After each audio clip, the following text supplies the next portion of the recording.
We're going to go on to the next topic, thromboprophylaxis in COVID-19 patients. This patient population has some unique risk factors, increased risk for thrombosis. So our expert who's going to be speaking about this is Dr. Pierre Albaladejo. Dr. Pierre. Thank you very much. My name is Pierre Albaladejo. I'm a professor of anesthesia and critical care in Grenoble. So Grenoble is in the Alps mountains. And I will talk about thrombosis and COVID-19. Why do we talk about that? Because there are some evidence and observations that those patients have a severe inflammatory state and a severe hypercoagulable state, as illustrated by high rates of fibrinogen, D-dimers, and CRP, which are also bad prognosis parameters. There has been a pathological study showing pulmonary microvascular thrombosis that may play a role in the ARDS patient. There are two very recent papers showing that there are high risk, high incidence of thrombotic events, not only pulmonary embolism or deep venous thromboembolism, but also other type of thrombosis like thrombosis of catheters, venous and arterial catheters that needs to be removed very frequently, and also filters, clotting for renal replacement, and also observation of clotting of the tubing or oxygenators of the ECMO. We did a quick survey in France and in Strasbourg, Lille, Grenoble, also in Cremona in Italy, and Lausanne and Geneva in Switzerland. We ended up with more than 15% of thrombotic events, symptomatic thrombotic events during the course of the ICU. And also this very intriguing paper saying that it may be beneficial, there may be a beneficial effect of heparin on survival if D-dimers are higher than 3 micrograms per milliliter. The next slide. So two working groups on thrombosis and hemostasis in France decided to give some guidance documents, only suggestions and propositions, because as it was said by Pierre earlier, everything is changing every 2 days. So we decided to focus on two major risk factors. The first one is the severity of the disease, split in 3 categories. The patient has no need for oxygen, oxygen therapy, nasal oxygen less than 6 liters per minute, and the patient in the ICU having either high flow nasal oxygen therapy or artificial ventilation, either non-invasive or invasive.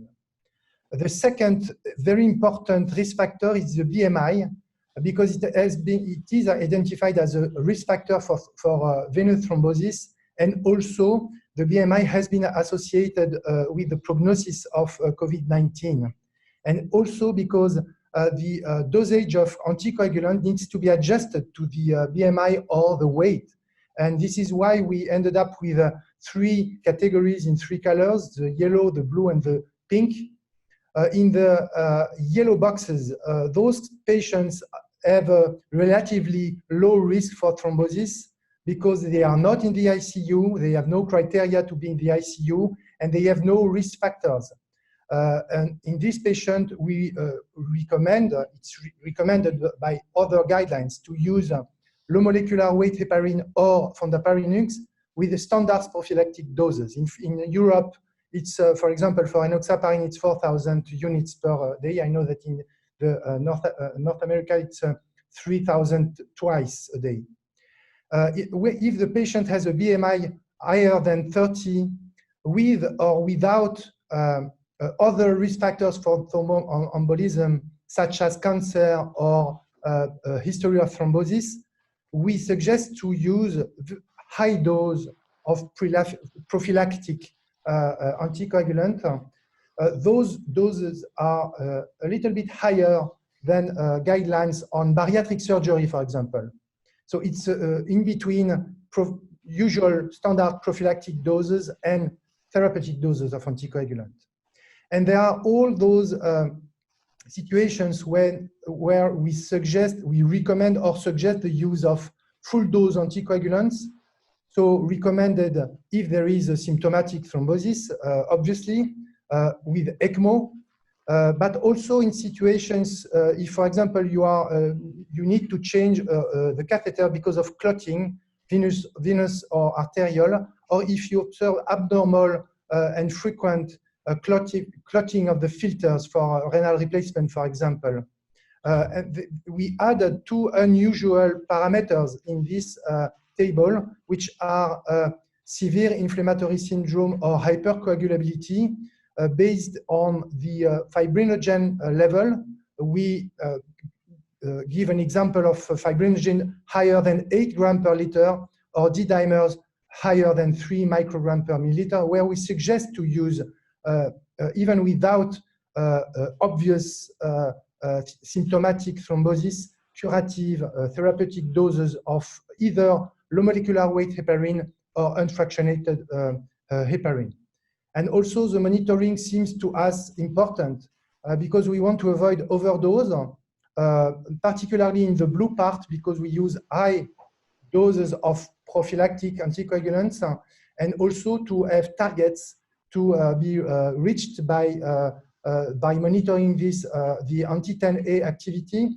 Anti-10A activity, because ACT is probably not a very good parameter to monitor unfractionated heparin in these very inflammatory patients.